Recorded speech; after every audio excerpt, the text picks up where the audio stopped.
مستمرين معاكم مشاهدينا في فرحة العيد، وأيضا نجوم العيد اللي معانا نجوم كبار يعني فعلا سعدونا في شهر رمضان. أنا ودي أسأل سؤال بما أن أعمال رمضان للحين على قولتهم ما اختفت. أحمد، بالنسبة للغنى دائما قبل في شهر رمضان نشوف المطربين يجهزون يعني أغاني للعيد، وأنت طبعا الله يحفظ الوالد يمكن احتكيت فيه ومن الناس اللي غنوا في السابق يعني حق العيد هو ورحمة الله عليه عوض الدوخي. فما قاعد نشوف منكم انتم الشباب يعني اغاني للعيد.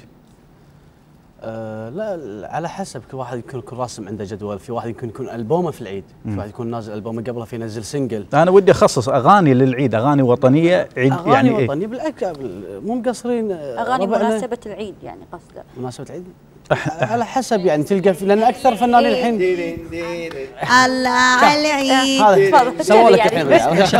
احنا هنا بالكويت عطونا عيدي من نشوف محمود الكويتي عرفنا باكر عيد. في دعايات شركات رحمه الله عليه، مثلا في قاعد يسوون دعايات حق القرقعان، قاعد يسوون حق رمضان، قاعد يسوون حق العيد، قاعد يسوون. يعني انت ما تحرص احمد بس كفنانين قاعد نتكلم كفنانين اكثر شيء يعني ينزل البوم او يتجه على السناقل يسوي الاغاني الوطنيه. وتدري الحين حتى في فنانين قاموا يدشون بالتمثيل. مثلا انا مثلا دشيت مسرح، مثلا ما قدرت انزل اغنيه في العيد لان انا صار لي 3 اشهر قاعد اجهز ولا هذا حق المسرح، فالتزمت في المسرح شوي، غطيت على الاستوديو، غطيت على الاغاني وكذا. فعلى كل واحد على حسب جدوله. انزين شنو حاب تسمعنا الحين؟ نقول ابي الشارع. يلا نسمعها. يلا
أعزائي لازلنا متواصلين معكم، وطبعا سهرة من سهرات نجوم العيد. مشاري يقولون توزع أيادي مقات، إيش سالفة المقات؟ والله شوفي إيه لو تفضل. تقولي العيادي ولا مق يطلع من بيتنا. إيش هالهواية؟ حاط جهاز عند البيت طوط طوط طوط. إذا شنو صدق والله هواية تجمع مقات؟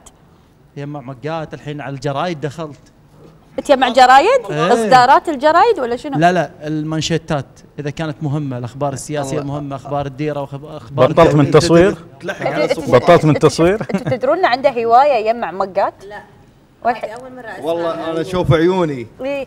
باقي اول مره قلاصات. تسمعونها لانه ما يبتوا. عندي لك مق مشاري والله ما تحصل. مشاري شوف عيوني وانت الحين الهام الفضاله راحت سافرت الدنمارك، كانت تقول لي مشاري شفت مق انا في المحل، قلت ها اشتريه ما اشتريه، رفعت ضغطي. هاي يعني اوكي الحين مستمر في الهوايه مشاري. بالاضافه الى هوايات ثانيه. قاموا يبوا لي حتى ربعي. حلو. لا مشاري قول سالفه القلاصات اللي بوقتهم. لا قويه قويه. نصاب ما عليك منه ما يبيك يطلق الاشاعات. يبيك لا كنا قاعدين بمطعم، كنا قاعدين بمطعم زين واستأذنت من المطعم واخذت لا ما قلاصات. دام لا ما استاذنت انا واحد وقالوا لك ليش تاخذ 6. لا محلل ستة. مصدر زين. ايش هالمطعم اللي نصحتني؟ محلل يعقوب لا مرة على الطيارة يعقوب فضحتهم مرة يعقوب على فضيحه الطيارة والله. عابلت في المضيفة لما نادوا السوبرفايزر. الحين انت بتقنعني مو صايد شيء علي، ها؟ انت مو صايد شيء علي يعقوب فضحك أشياء. والله. اشياء تسوي؟ أقدر أقولها. اسمع حاكيك خلها بعد حفظاً البرنامج للرجال قادمة. بيني وبينك وانا مشاري انا ملاحظ ما شاء الله يعني فنانين اليوم ترى في منهم اللي يغنون. ايه اوكي. شعبان لا شعبان يغني وهند ومرام يعني تمثيل وغنى. فانا انا المسرح اي بس بالمسرح انت بس لا هذا حديوشنا احنا في المسرح. يعني يعني بعد مسرح احمد بعد أحمد. بس مشاري ما غنى لا انا غنيت غنيت اغاني وطنيه. حلو. انا ودي اسمع شعبان والله. مشاري ايش رايك؟ من زمان ما سمعناه. لا ويدق بنقز بعد قبل تذكر بالمسرح. ايش رايك؟ سمعنا اغنيه؟ يلا بعد الفرقه موجوده.